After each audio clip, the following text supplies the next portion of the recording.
place pour l'an prochain. Donc, Ok. Sur l'année prochaine, tu peux nous dire quelque chose, deux, trois petits trucs, ou alors c'est vraiment discussion et il n'y a rien de normalement, précis.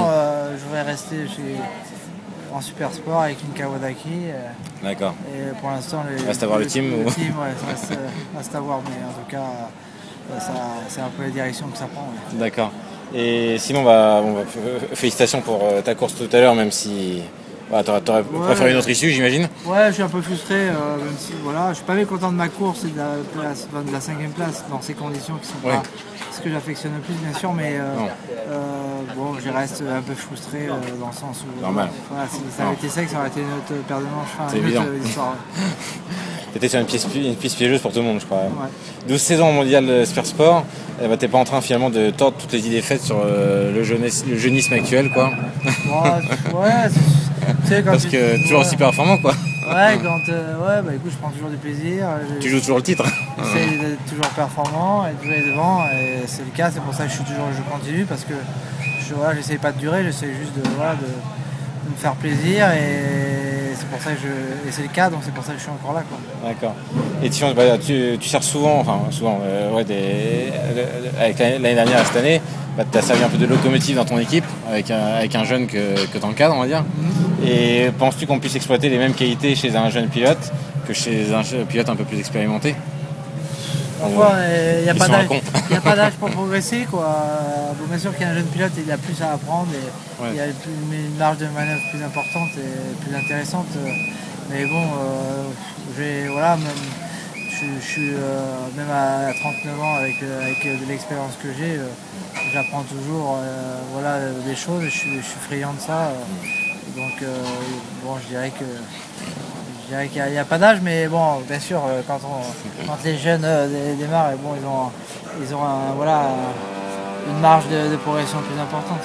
D'accord.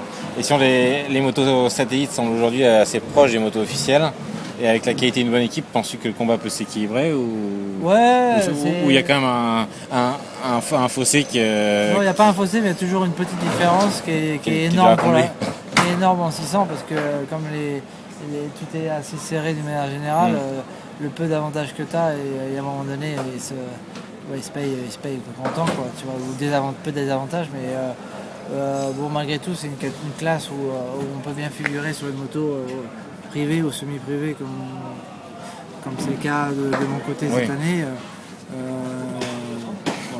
La Superbike, c'est une paire de manches, c'est quasiment impossible, quoi. Ouais, c'est sûr, c'est différent.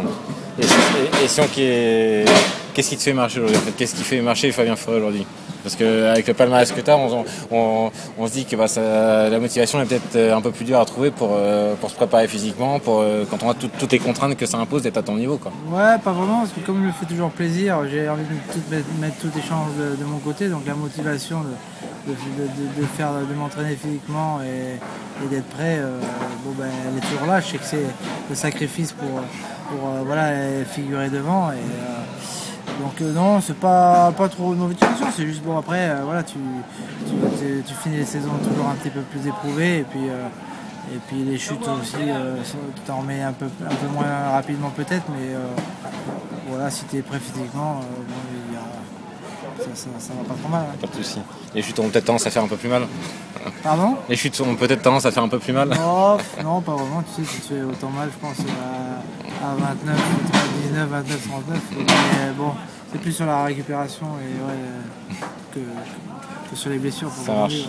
Et quelles seraient pour toi les pistes à prendre, alors avis juste perso, pour remplir de nouveau les grilles? Parce que c'est vrai que on voit que par exemple en super sport moins, mais en superbike on voit qu'on arrive au même phénomène un peu qu'en Grand Prix, où il y a très peu de motos, quoi.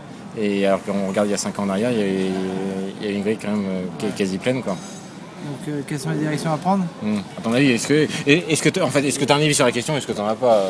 On peut supprimer la question, c'est pas un souci. Quand t'as pas d'argent, il n'y a pas d'argent. Si tu réduis, si t'as pas l'argent pour acheter une Ferrari, même si tu la mets à moitié prix, t'as pas d'argent. Enfin, c'est clair, oui. T'as peut-être une personne ou deux que tu vas toucher à ce moment-là. Ça va pas changer la vie, quoi. Non, donc c'est sûr que c'est une situation économique générale qui fait que les grilles sont moins fournies dans toutes les catégories, mais est-ce qu'il y a réellement une solution à ça, je suis pas sûr.